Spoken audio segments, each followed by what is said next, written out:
With the latest rankings, how could the Big Ten get 4 teams into the college football playoff, or maybe 5, and we make our game picks for the week on the Locked On Big Ten Squad? You're talking ball with the Big Ten Squad, sponsored by Game Time. From USC to Ohio State, from Michigan to Oregon, from Nebraska to Washington, it's the local experts of the Locked On Podcast Network bringing you scoops, breakdowns, and the most comprehensive preview of the upcoming Big Ten weekend. No hurt feelings and thin skin allowed. Squad up, you're part of the Big Ten Squad.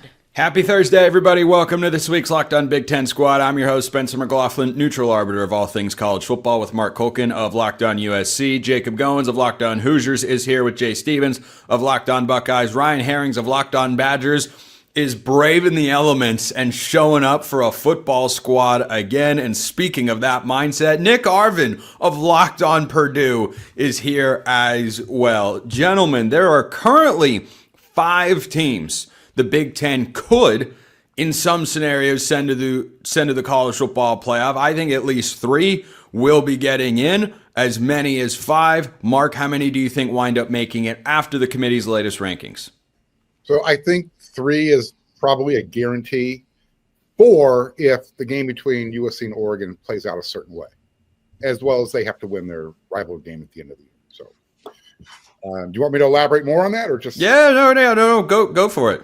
So if USC finds a way to win a close game at Oregon, and then, goes on and, puts their foot on the neck of UCLA the following week, Oregon has the same type of situation facing them on the road at Washington. And that could be a path to getting 4 teams in, assuming that Ohio State and Indiana are the other 2. Assuming, of course. Goins, is there any? I can't see a world. I can't come up with one where Indiana somehow falls out of the playoffs. So I'll just throw the question to you. How many Big Ten teams do you think get in? I'm going to go with 3, and I think it's the obvious 3, and that's because, like Mark said, USC has a chance to do it, but they have to beat Oregon. They have to look good. They've got to win out, and UCLA, obviously not a concern. Michigan's a whole different scenario, right, because they could beat Ohio State and have an argument, but then if it comes down to Michigan or USC, the Trojans have the tiebreakers. So I don't see it playing out perfectly for USC in the Big Ten, so I'm going to go with 3. And if USC gets in, then more power to them, and the Big Ten can be proud of that. Jay, you know the scenario I have to throw at you here. I can't avoid it. You got to unmute your mic first, and then I'll explain. You don't have to say anything at all. I do, because for however long Michigan will even be in the Big Ten, whatever that story is. If Michigan were to win at Maryland this week, I don't think anybody in this panel is picking the Wolverines to go down, because the Terrapins are on a rough, a 6-7 game slide? I think it's a 7. 6. Yeah, I think it's 7 straight. If Michigan wins that game and then beats Ohio State, and that game is in Ann Arbor, Michigan would have to be in the playoff, right? I honestly think that's the most likely way the Big Ten would get 4 teams into the playoff, because the more I think about it, the more I think 10-2 Oregon is not going to get in. What do you think about that, Jay? I think you're crazy, just even trying to get me to go a little out of my norm right now, because I told you I'm not feeling the best, but that is a scenario that people have to talk about, because if history repeats itself and Michigan finds a way to win 5 in a row over Ohio State, I think that's their path to get in. That would be the 4th team from the Big Ten. I just don't think that's going to happen. I don't. Unless there's a weird situation where the injuries at Ohio State to the 2 receivers, and Jeremiah Smith and Cardinal Tate, if they are so big of an issue in that game, but those guys for some reason don't play and Ohio State can't overcome that, maybe that is why Michigan wins, but I don't see Michigan winning that game at all. I mean, I tend to agree. I've only been saying that for like 3 straight years. So, I mean, what do we know, really? Herrings, 3, 4, or 5 Big Ten teams getting in this year?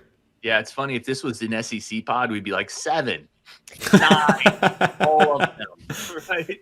Like, they get such a benefit of the doubt, man. It's insane. I think 3 get in, obviously, for sure. 4, possibly. To your point, Spence and Jay, I've been saying for 3 years, same thing. I don't think Michigan's got a chance, but they really don't. I really don't think they have a chance this year. Like, you watched them that game last week, and you're just like, there ain't no way Underwood is beating Ohio State. But there's got to be a shot, right? We can't sit here and put the chances at 0. That would be dishonest. Dude, it's like me in a math test. There just ain't no way. Like, it's not gonna happen. It's going to be a failure. So I think it's 3. Certainly USC has an opportunity here in front of them, right? If they do what they need to do, they can take care of business, and I'd be all for that. But I think it's 3. I think that's where I'm at. Zach Seiko has joined the chat. I'm going to try and reorder you guys so that everything goes the way that... There it is. Now we're in the same order. Seiko, you can jump ahead of Nick because your team has more Big Ten wins than the Boilermakers this season. So Awesome. 3, 4, or 5 Big Ten teams get into the playoff. 3 sounds about right. I think Ohio State, Oregon, and Indiana. USC has a prove it moment, right? Prove me wrong. But as far as playoff caliber teams, USC's close, but not quite there. So give me 3. Nick? Yeah, I don't think 3 is the right number. I think there's an opportunity for 4, but there are so many different variables that need to go right in order for the Big Ten to get 4 teams in. And honestly, I think that Michigan has a better shot of beating Ohio State than I think USC has of beating Oregon at Whoa! Oregon, in my opinion. I truly do believe that. I truly do believe that because anything can happen in the game, but the way that Oregon's been playing lately, I don't know if USC goes in and wins that game. Go ahead, Mark. Let me remind everybody, Nick thought Purdue was going to beat USC this year. All that with a grain of salt. Hey, Mark, you know what they did do in that game, of which all great teams do? Cover. They covered. Thank you, Goins. Purdue covered. That's basically winning. Nick was essentially right. Here's my problem. I'm going to speak up on Michigan for a second, and this is an open question because their resume up to this point sucks. Okay, their resume is terrible. So the question with the Wolverines becomes, if they beat Maryland, is the lone win over Ohio State, which would be at home against the number 1 team in the country, yes. Does that win alone deserve a college football playoff berth? That's the question. I think it has to. Thumbs up on that to me. Okay, that's the question. Because if they beat OSU. Over who? No. He's Mark is asking. Okay, so I want USC have the same identical 10-2 record, and USC has the head-to-head battle. Why does Michigan get in? Explain that to me. I think in Goins' hypothetical, he's thinking that Oregon beats USC and the Trojans are 9-3. Am I correct, Goins? Yeah. That's I didn't play that into it, but yes, we'll run. Okay. See, I don't intentionally start fires, just accidentally sometimes. But I think that if Michigan is sitting there at 10-2, Jacob, I think there's kind of an Indiana debate to it, except that you'd have a win over the number 1 team in the entire country. Like I don't know how they could get left out if they win that game. Jay, could you see that happening? Say it again, please. If Michigan were to be 10-2 with a win over Ohio State, could they get left out of the playoff? Because I don't think they could. I think they can. I 100% think because they're. Well, you just want that to be the case. No. I went back and looked at the committee recently. I think there are too many coaches on the committee that use the eye test to let you know who the top teams are versus the numbers and the analytics versus what they used to use. That would keep Michigan out because the eye test doesn't prove that they're one of the top teams in the country. I think if there are more athletic directors and people that aren't head coaches, don't have the coaching experience, they might get in. But there's too many coaches in there to try to say, oh, I'm going to give you this in, put you in when the eye test doesn't tell me you're one of the top teams in the country. So you're saying that Michigan should find a way to clone Condoleezza Rice and put her on the committee 7 times. Is that what I'm hearing? You're correct. I knew that's exactly what you said. Those were basically the same words that came out of your mouth a moment ago. Mark D'Antonio's on the committee. I know you're supposed to leave your hat. Wait, is he really? Yeah, he is. That's great. Good for him. I know. Good for him. I know all that stuff. Part of me believes that he's going to try to do everything he can to not let Michigan get in if they're in that final debate room thinking about Michigan versus somebody else. You make a good point. This has been an eye test committee. It's why Notre Dame is as high as they are. And you know what? Showcase opportunity for the Big Ten this week because it's cupcake week down in SEC country. When we get back, we'll start picking those Big Ten games. That's coming up next right here on the Locked On Big Ten Squad. which today is brought to you by our friends over at FanDuel. You don't need to see everybody else. You just need to see me, which is probably too much for a lot of you. But what isn't too much? The NBA. The NBA is back, and there's no better place to get in on the action than FanDuel, the official sports betting partner of the NBA. Even if you miss the start of the game or want to ride the hot hand, FanDuel has live bets on everything from who will score next to fourth quarter comebacks. Plus, you can even combine your live bets into a same-game parlay for a shot at a bigger payout. Keeps every game exciting, especially when your team's making that late push. So we're about to go through the entire Big Ten slate and pick every single game. I'm not very good at directing these things. For those on YouTube, just bear with me here. All the lines, of course, provided by our friends at FanDuel. If you think you know, like some of us, or better than some of us, how these games are playing out, FanDuel is the place to do it, because guess what they've got? Right now, FanDuel is giving new customers $300 in bonus bets when your first $5 bet wins. So head to FanDuel.com to sign up and play your game with FanDuel, the official sports betting partner of the NBA.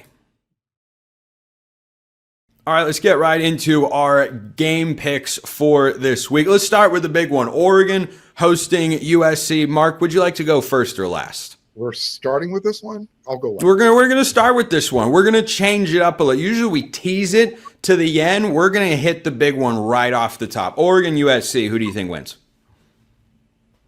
Head says Oregon is supposed to win. Heart says USC will win. It's going to be a close game. It's going to go one of two ways. Either Oregon is going to boat race USC, or USC is going to have their walk-on kicker walk off with a winning field goal. Here's a fun fact. I think this number is correct. Oregon has had 4 kickers this year tie or hit their career-long field goal when playing the Ducks. So do you know what his career-long field goal is? I want to say it was either a 54 or 55-yarder that he hit earlier this year. I would like to congratulate him in advance on making a 57-yard field goal at Autzen on Saturday. This is just the way that it works now. And just for the record, he is 17 for 18 this year. His only miss, and I don't know if it affected the cover at Purdue, was when he doinked it off the upright at Purdue. So yeah, okay. So now that I know that, I think he might hit a 62-yarder. That's cool. Might be the longest in college history. Goins, USC travels to Oregon. FanDuel's got this at Ducks minus 9.5. Open smaller. It's widened out a bit in Oregon's direction. How do you think it goes?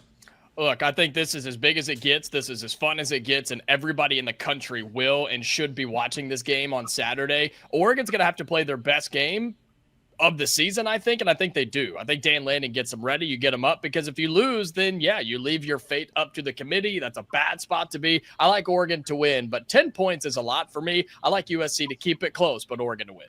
Yeah, 10 points is a lot. Good thing it's 9.5. Nick, Oregon and USC, who do you have? Yeah, these are two of the most electric teams in college football. This is going to be a much-watched game. You have two of the best quarterbacks in Dante Moore, Jaden Mayava. It's going to be fireworks. In terms of the spread, I do have Oregon winning this game. I don't know if they'll cover, but I say take the over in this one. There's going to be fireworks at Autzen on Saturday. That over, by the way, according to FanDuel, 59.5. So you think both teams are getting over 30 there? I mean, that's a solid over. That's kind of a big over, but still, these are two teams that their offenses, they really spark a lot for these teams. Very high-scoring teams. I do like the over, even though it is almost 60 points. Craig Sheeman of Locked On Big Ten has decided to show up this week. Good to see you, Craig. Great. Good to see you. Thank you. Great to have you here. Oregon, USC. Who wins the game? Well, first of all, I caught the tail end of your previous conversation. I've been saying for 3 weeks, if Michigan runs the table and at the end of that table is number 1 Ohio State, Michigan is in. It's the only way the Big Ten gets 4 teams in the playoffs this year, because USC and Oregon, one of them will be in and one won't. So Hail Mary by Michigan, maybe. People forget when you look at these two offenses with USC and Oregon that the Ducks actually have the number 3 defense at FBS and number 1 passing defense in the Big Ten. That's where I think they'll have some success in this game and pull away. I'm going with the Ducks all the way in this game to win and cover. This is just a great group of individuals who I enjoy being around on a weekly basis. It's just a pleasure to work at this network. I really enjoy it. Speaking of people whose company I enjoy, Ryan Herrings, Locked On Badgers. Who wins? Yeah, it's important to just asterisk what Craig just said. If you play the Badgers this year, your passing defense stats do not get to be used in comparison or ranking. Those numbers get thrown out. I'm sorry. I just love the classic Big Ten matchups. Somewhere up in like football heaven, Woody Hayes is getting together with, Hayden Fry or something. Wow, Oregon, USC, just classic Big Ten football. I think USC is going to play really well. It's a huge moment for them. But Oregon, a little too much on the ground. I like what they're doing. I'm going to give me Oregon, USC to cover. I think Oregon wins the game, though. Seiko, what do you think? I like what Craig said about Oregon's defense and really pointed out because USC likes to throw the ball around. And so that matchup, we'll see how much it actually happens on Saturday. But Mekhi Lemon and Brandon Finney, that's going to be a good battle if I had to highlight an individual one. But give me a high contest. Like, this is a game 7, so to speak, for USC and Oregon. Pointing that out that Oregon doesn't get in if they lose this game potentially. So they're not going to be in the mood to score as much. So this will be defensive conscious. I'm going to go against Nick and say that this game stays under 27-24 Oregon.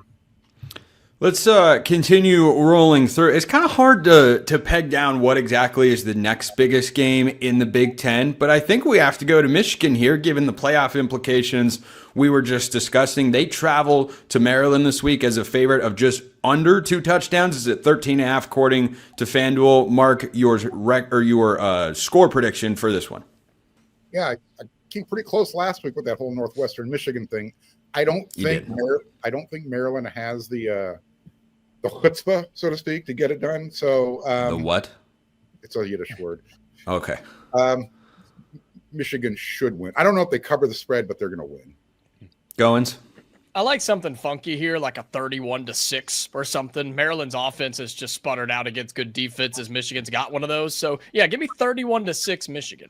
Goins, I thought you were going to do a classic Colin Cowherd move. If you've ever listened to him do a Blazing 5 segment, he always picks the most random scores that never show up. Yeah. Like he's just like, I'll take Indianapolis to win 26-22.5. Like, origami in the NFL, right? So you could throw one of those out there if you want. That's true. Nick, do you think there's any chance that the Terrapins can get off what is it's a 6-game slide for Maryland right now? They started the year 4-0. They went into Madison earlier this year. They thrashed the Badgers. They were feeling good. It's 6 straight losses since then. Yeah, I mean, I thought that Malik Washington was going to be the next guy that was really an underrated quarterback in the Big Ten. Unfortunately, they kind of fell off a little bit. I'm going to go the opposite way from Goins. I'm going to have a very typical score, 35-7 Michigan, as they cover and win pretty easily. No field goals in that one. Craig, what do you think? I will point out that in Michigan's last couple of games, they barely beat Purdue. They barely beat Northwestern. I generally do not take Michigan to cover point spreads because they run the ball so much. Their top 2 running backs are down now. Jordan Marshall got hurt at the end of the Northwestern game. Justice Haynes has been out. He's not coming back for the regular season. They'll be going with a true freshman and a walk-on freshman for the 2 running backs in this game. Michigan will win the game, but they will not cover. Maryland will keep it close. And I thought most of the season this would be a matchup of the future Big Ten Freshman of the Year with Bryce Underwood and Malik Washington. They've both kind of been somewhat underwhelming lately, particularly Malik Washington. So I don't know about that, but it's a quarterback matchup I'm interested in anyway. Ryan, your score prediction for the Wolverines and the Terrapins.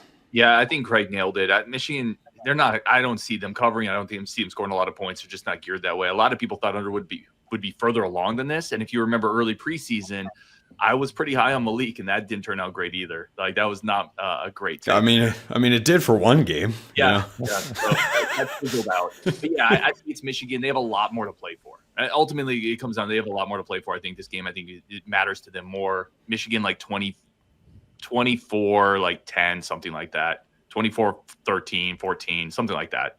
Seiko, what do you got? Can I take a page from Wisconsin here? Because when they found out that actually, no, I would, because when they re-upped and said, hey, Luke Fickell's going to be our coach next season, Maryland did the same thing with Mike Locksley. Does that vote of confidence just motivate a young roster that's just like, hey, let's go be a bull in the china shop? I'm not calling for an upset, but I'm calling for a cover of the spread from Maryland's point of view. And Malik Washington right now looks better than Bryce Underwood. When we get back, we are indeed going to bounce around the rest of the Big Ten. Why? Just because I know it's going to annoy Mark Culkin. There is no other reason. That's true. All right, wrapping up our picks for this week across the Big Ten. These games still more interesting, however interesting they may be, than what's happening in the SEC, where no one is playing a real meaningful game, at least that I've seen on the schedule. I want to go backwards now because, Seiko, Penn State's got to be fit. Big Ten win on the board for the Nittany Lions. How about this? Bowl eligibility is in play. Does that continue this week when they play host to the Nebraska Cornhuskers? Bowl eligibility is also favorable. Penn State is almost a 10-point favorite over our friends at FanDuel say so, and I have to agree with them. Just interesting little bit of a shakeup going on at Nebraska. Okay, so now there's steam, there's smoke that Dylan Raiola might enter the transfer portal. Dayton Raiola decommitted this week. Just what does that mean? What does that mean for the future of Nebraska? There's more to play for here, and Dylan's hurt. So Nebraska's without its starting quarterback. Kudos to them for getting a win over UCLA. Penn State couldn't even do that. But I will take the Nittany Lions that are, want to talk about momentum with coaches and everything. These guys like playing for Terry Smith, the interim head coach. So give me Penn State to win comfortably against Nebraska. This game was supposed to mean more when the season kicked off, but alas, here we are. Ryan, who do you think wins the ball game? Yeah, I'm with Zach. I think Penn State, they've been playing really hard, and that matters. There's a lot of teams that fold when the season goes away, when it becomes untenable. And Penn State has shown recently that they haven't been one of those teams. So there is some culture that's still in place there. And Nebraska, it just feels like this is going in the wrong direction when you start to look around that program. So I do think Penn State takes care of business here.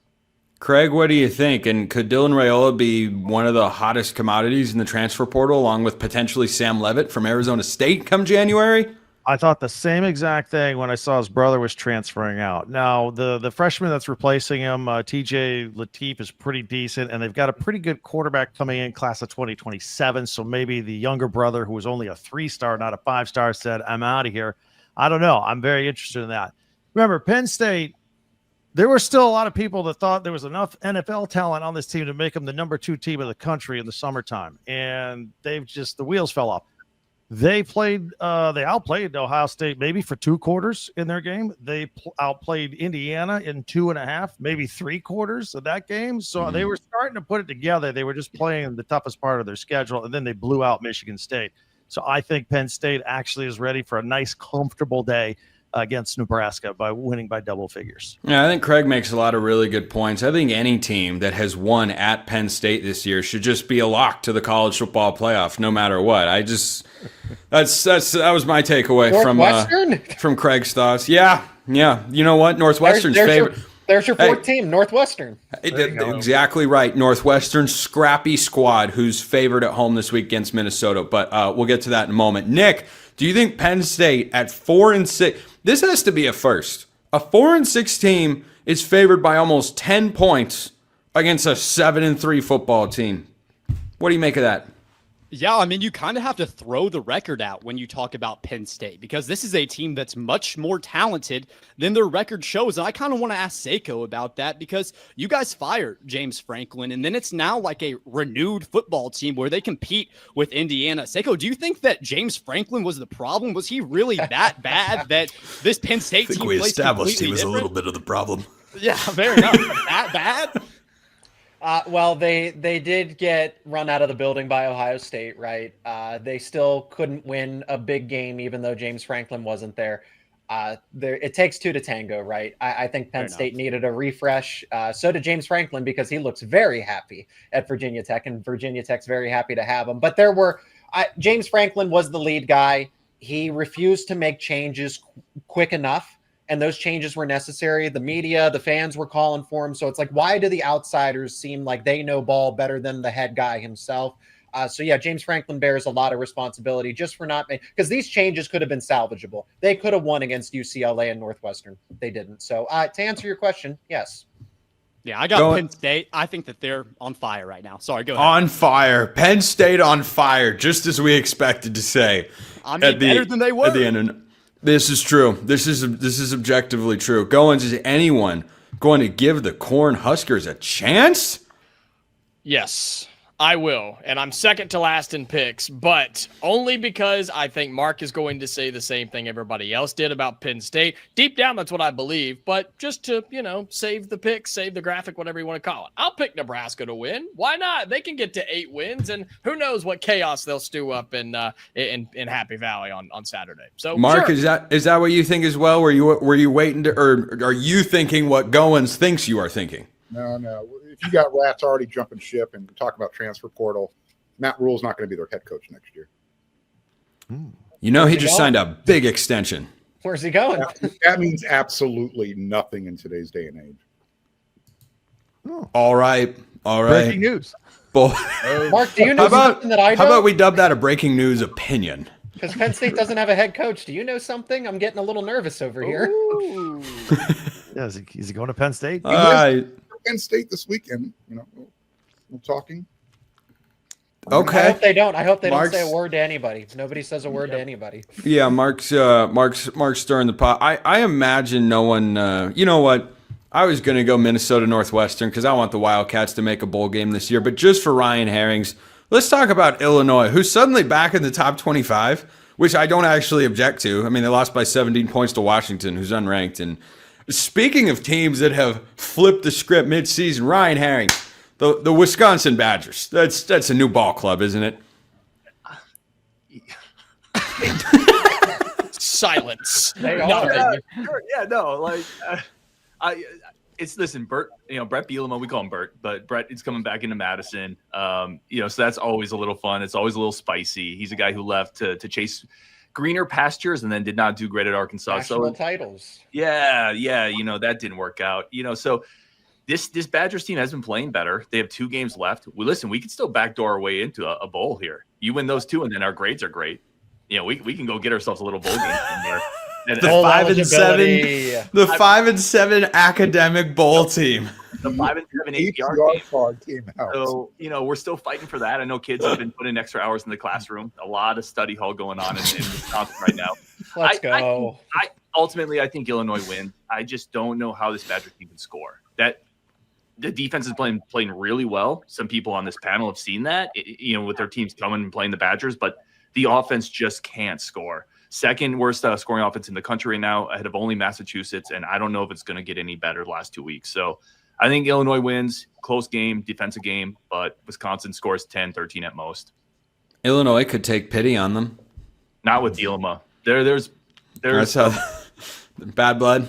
There's a little there. Yeah. Oh, okay. Well, in that case, Illinois by 40. This will be the last game we pick because I don't think anyone's got the guts to take Michigan State to beat Iowa, right? Or Rutgers to beat Ohio State. I mean, hey, if they win that game, they might find themselves ranked again. They did have another close loss last week, did those Iowa Hawkeyes. Their 5th one of the year. So, I mean, maybe put a number next to their name. They deserved it. Do they ever get blown out, though? I mean, that is just the way Iowa loses. Close. Yeah. They win close, they lose close.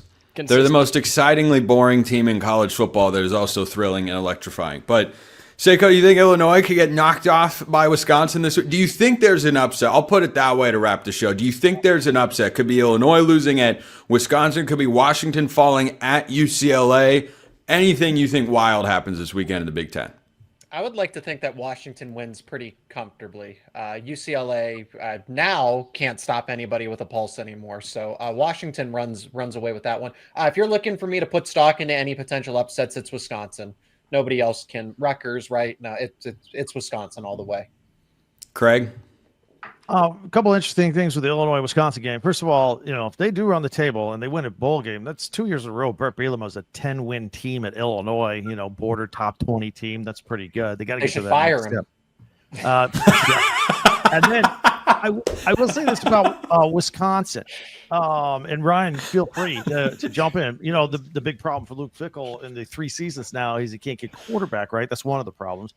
Carter Smith's from down here where I live in Southwest Florida. And look, his numbers weren't great this weekend with his first career start, but he there's some there. I thought he passed the eyeball test. I'm kind of wondering what your opinion is to whether he's going to be the guy next year. I think he could be. Yeah. So this has actually been an interesting talking point. So for everyone else, Carter Smith, 4-star quarterback. Well, let's reframe Wisconsin quarterbacks is interesting.